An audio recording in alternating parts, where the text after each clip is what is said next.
From these humble beings, a global obsession was born. The journeys they took were as vast and complex as the flavors they carried. Every morning, billions of people reach for coffee, rarely imagining the empires, revolutions, and human struggles hidden inside the cup. Coffee is more than a drink.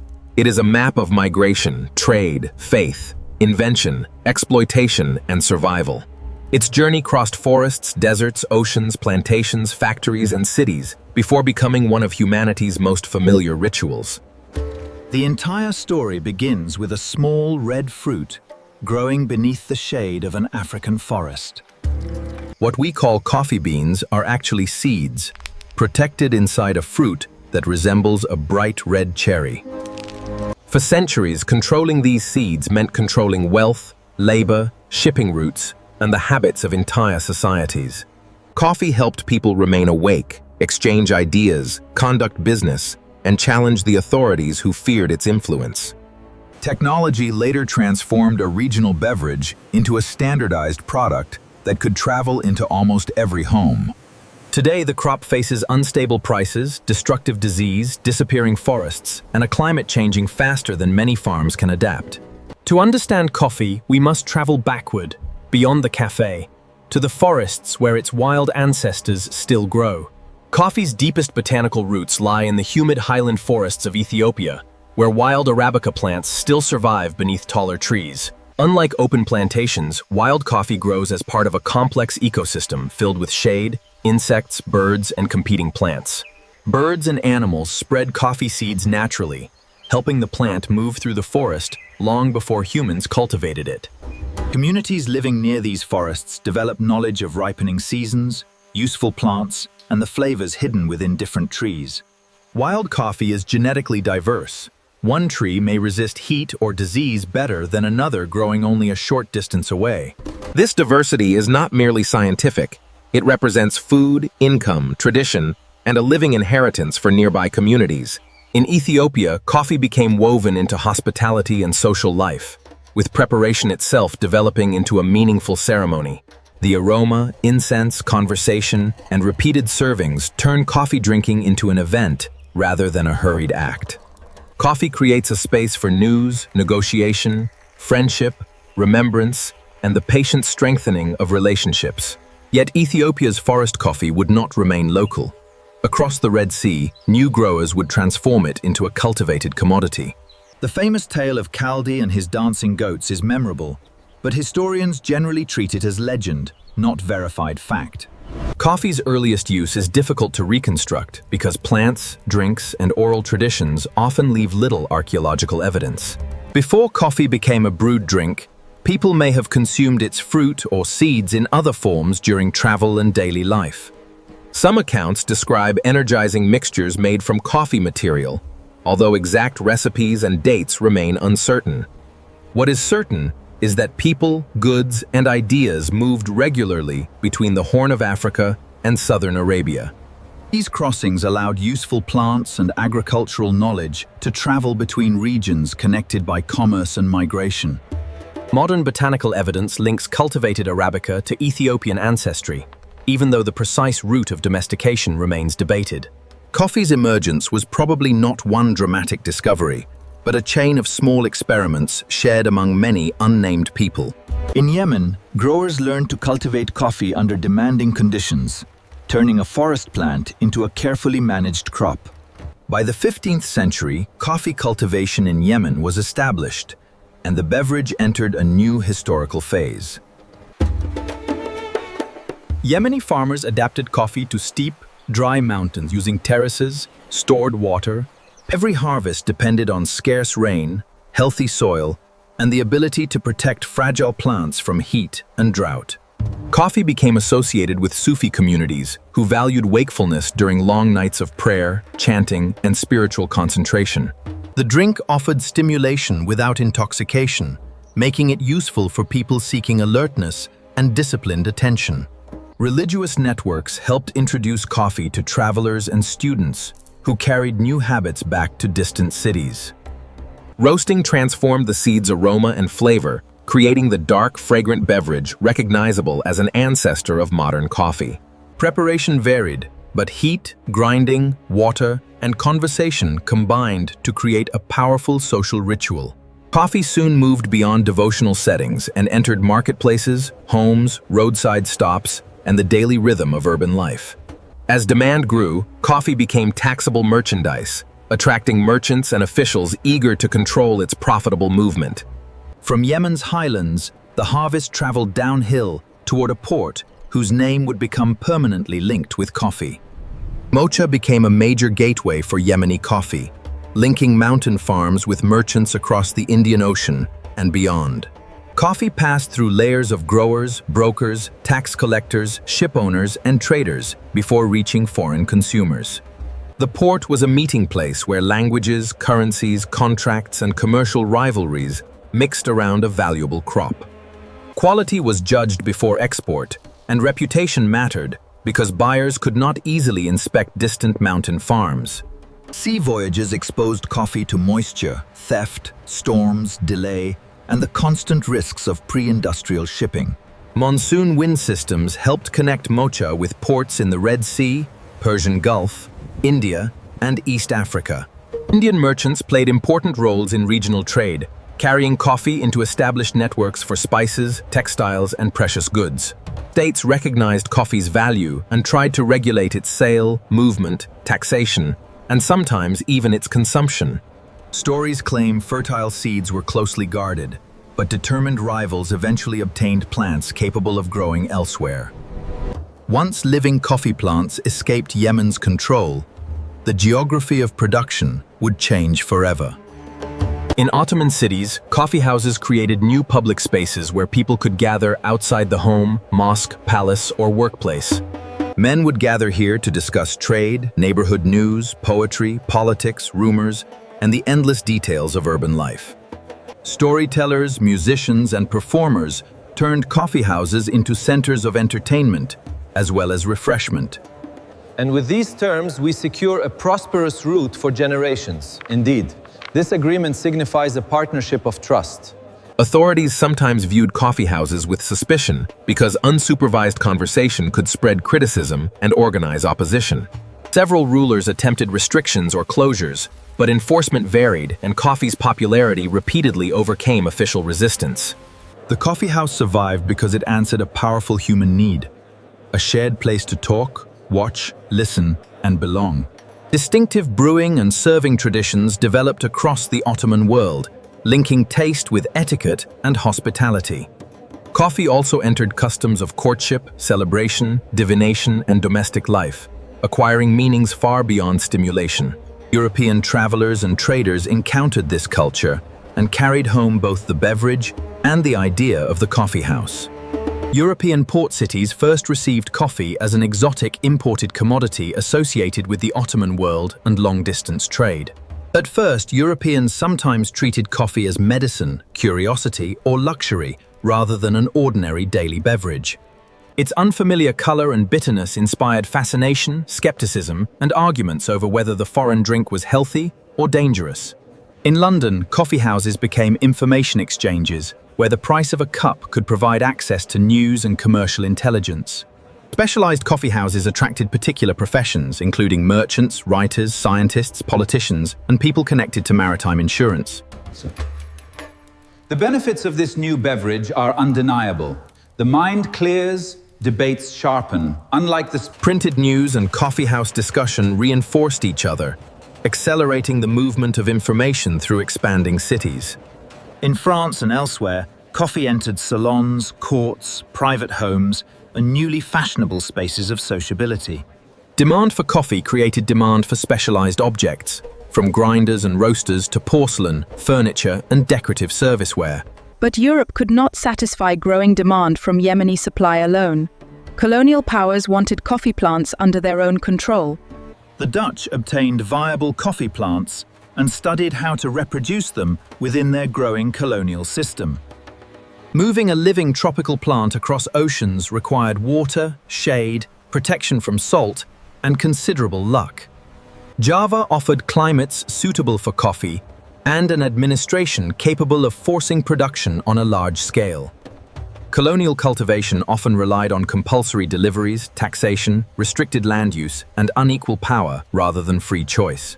The landscape changed as diverse local agriculture gave way in some areas to export crops, serving distant European markets. Processing required intense labor: picking, pulping, washing, drying, sorting, storing, and transporting beans before export. The Dutch East India Company used military and commercial power to move colonial coffee into European auctions. Java became so closely associated with coffee that its name eventually became a casual word for the drink itself.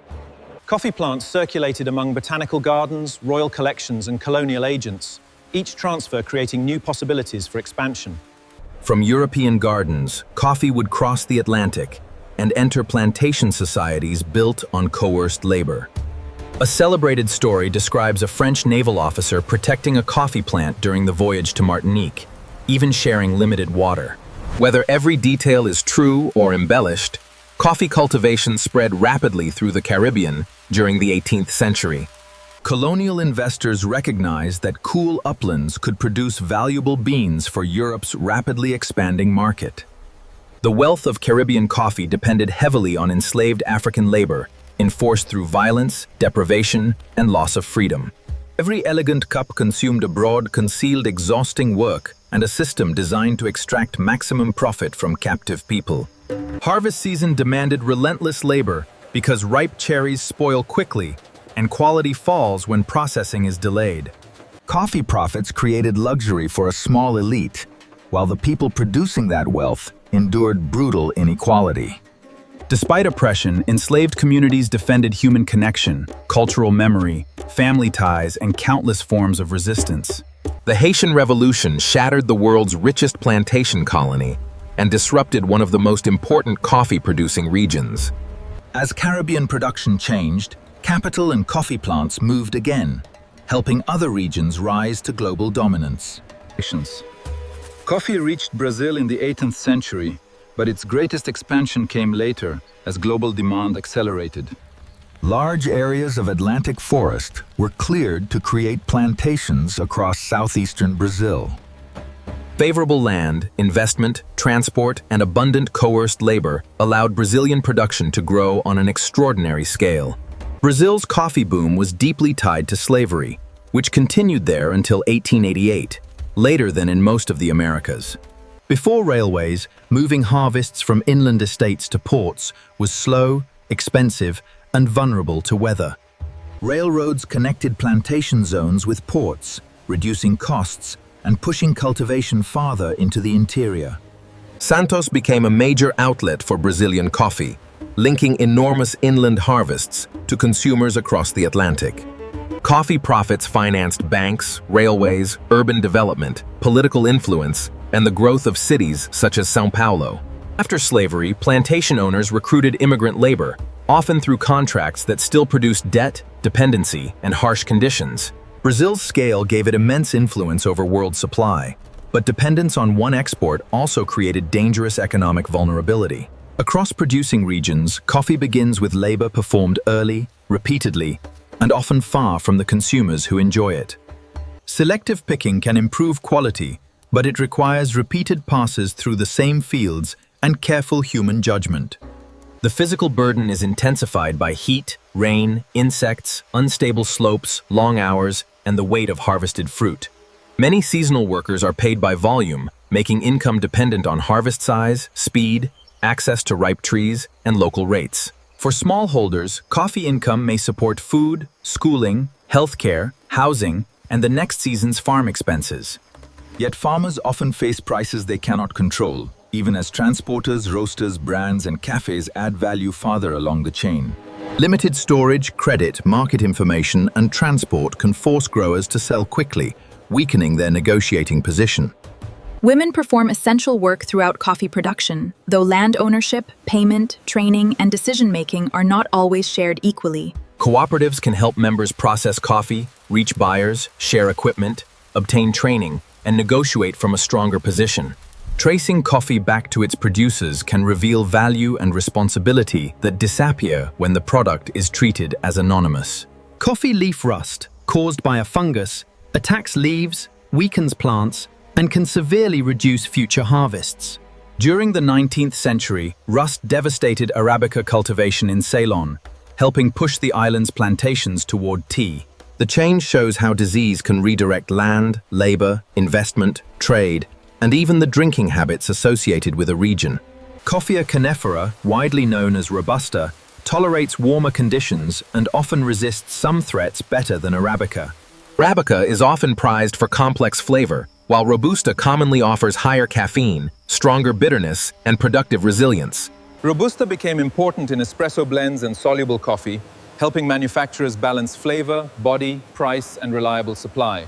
Searchers cross varieties and species to combine cup quality with resistance to rust, heat, drought, and other pressures.